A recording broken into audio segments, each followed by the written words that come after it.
Taishidele, and welcome back to our introduction to Dzogchen text. And this week, week 3, we are looking at part 2 in the text, the ground or the basis.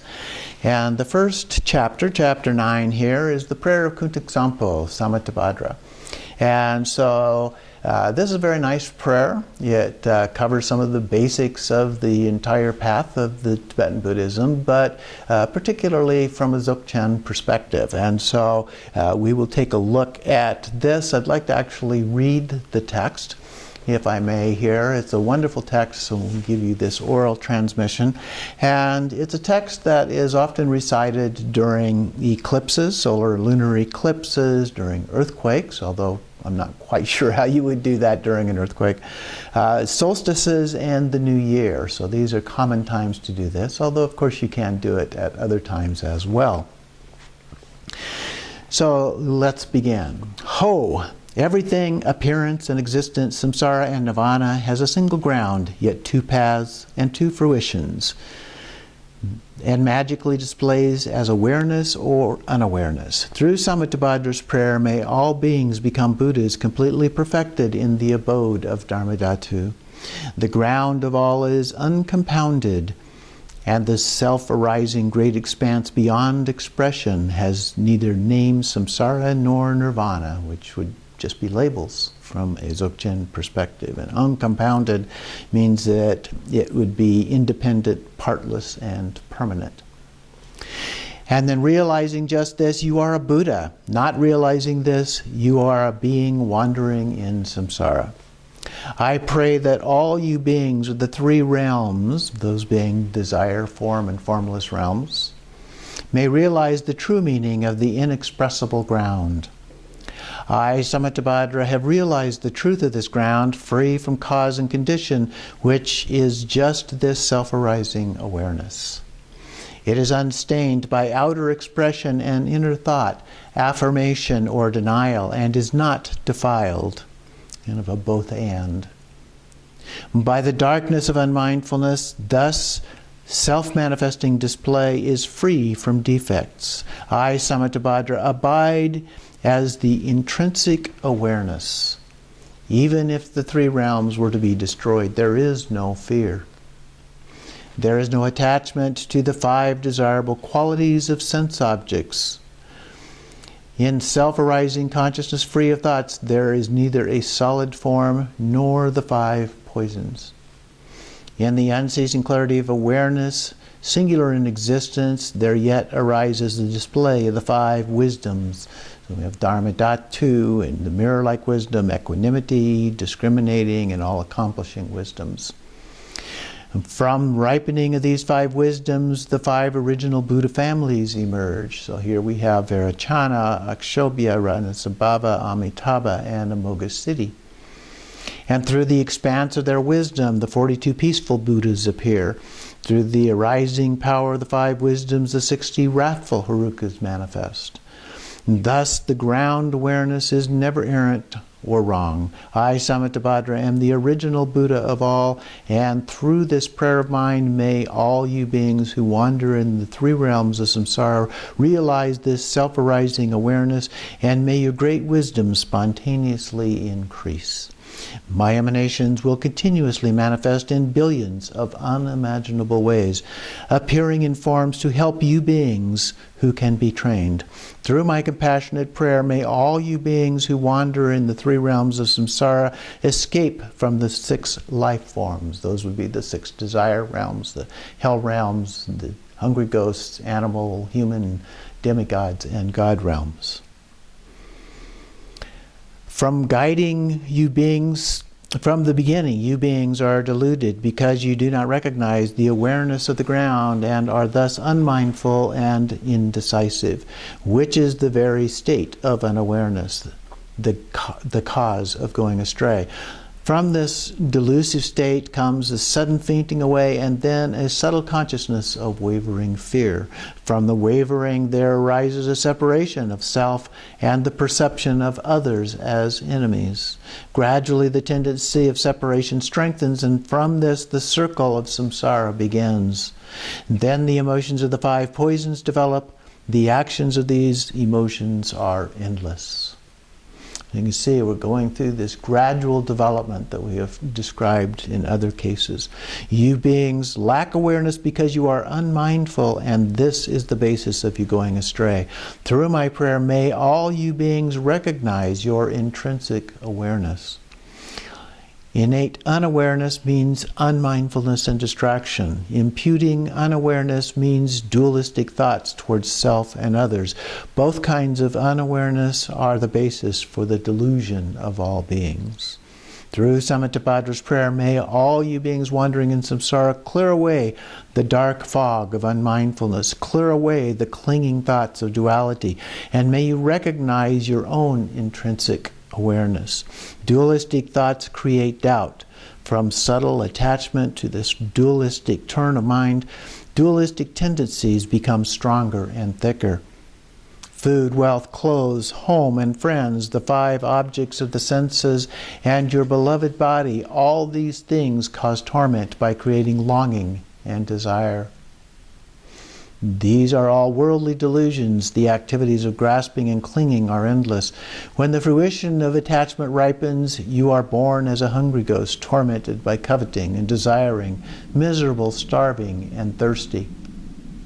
Through Samantabhadra's prayer, may all you desirous and lustful beings who have attachments neither reject longing desires nor accept attachment to desires.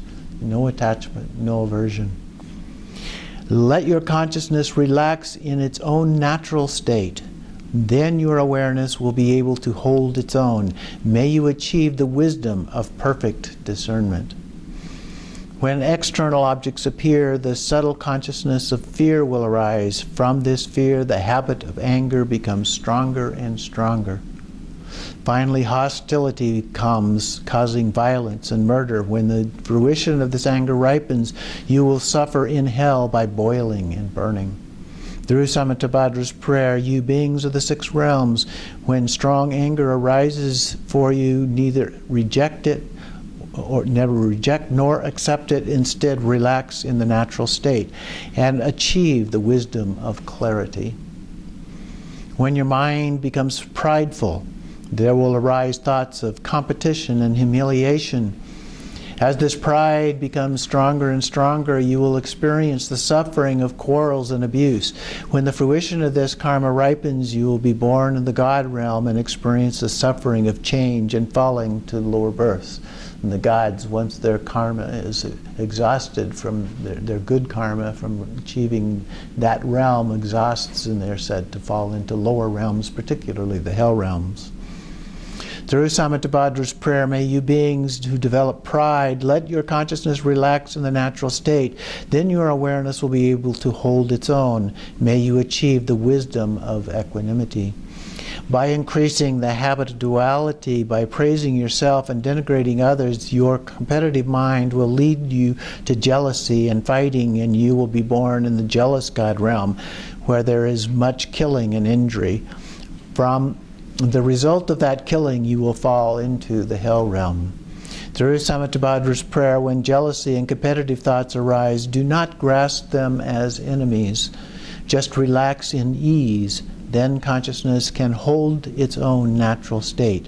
May you achieve the wisdom of unobstructed action. By being distracted, careless, and unmindful, you beings will become dull, foggy, and forgetful. By being unconscious and lazy, you will increase your ignorance, and fruition of this ignorance will be to wander helplessly in the animal realm. Through Samantabhadra's prayer, may you beings who have fallen to the dark pit of ignorance shine in the light of mindfulness and thereby achieve wisdom free from thought. All you beings of the 3 realms are actually identical to Buddha's, the ground of all. But your misunderstanding of the ground causes you to go astray, so you act without aim. The 6 karmic actions are a delusion, like a dream. I am the primordial Buddha, here to train the 6 kinds of beings through all my manifestations. Through Samantabhadra's prayer, may all you beings without exception attain enlightenment in the state of Dharmadhatu. Aho, hereafter, whenever a very powerful yogi with his awareness radiant and free from delusion recites this very powerful prayer, then all who hear it will achieve enlightenment within 3 lifetimes. During a solar or lunar eclipse, during an earthquake, or when the earth rumbles, at the solstices or the new year, you should visualize Samattabhadra. And if you pray loudly so all can hear, then beings of the 3 realms will be gradually liberated from suffering through the prayer of the yogi, and you will finally achieve enlightenment. May you all achieve enlightenment. Chapter 10 then goes on, talks about Ati Yoga, and this is from Padmasambhava and Dzogchen Kongtrul. The first part is a collection of a few short verses here, and so let me read through those and then we'll continue on with the commentary from Dzogchen Kongtrul.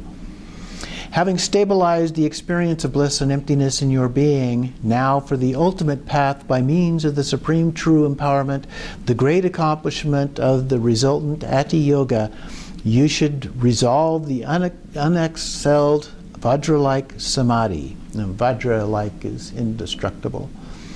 The natural great perfection. In the outer, the intent of the mind section, regard all external objects to be like dreams. Within, invalidate the sense faculties to be unreal, like magical illusions. In between, the cognitions are devoid of arising, dwelling, and ceasing. The innermost, the all-ground, is a cognizant and non-conceptual state. This view is the all-doer, the original awakened mind. With a meditation that is free of effort, leave whatever occurs without contriving, utilize the conduct, and realize the fruition. So in the commentary, we're talking here about the union of awareness and emptiness. We sometimes refer to that as awareness emptiness. Here we're talking about great bliss and the means and emptiness as acknowledged, as has fully arisen and has been stabilized, and we enter then into the ultimate, the great accomplishment of Ati Yoga. The end of the stream is not excelled by any other samadhi. So this is the end, this is the fruition, the highest level. The path without impediment, the final point of the 4 paths of training. It is indivisible, indestructible, unhindered, and so forth. Quotation here from the all-creating King. As being, it is no more than one. As teaching, it is taught as 2 kinds, relative and ultimate.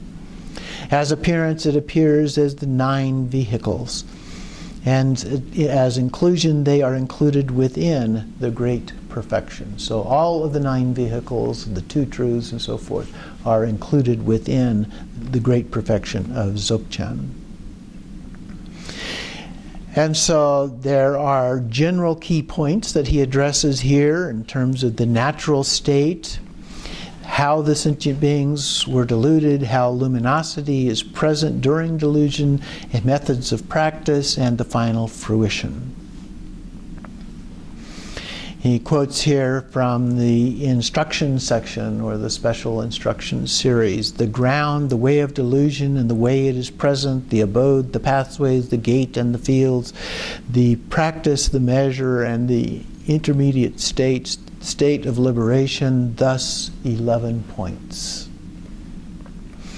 And so then he goes on and mentions the detailed explanation here in terms of the 3 series. The inner, the outer is the mind series, the inner is the space series, and then the innermost is the special instruction series.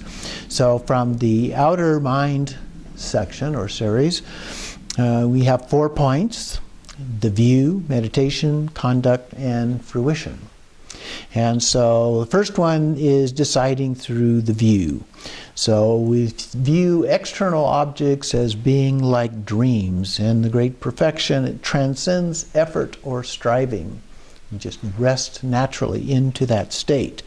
And it transcends anything to be discarded, any antidote, and so forth. However, one needs extremely sharp faculties in order to do these practices.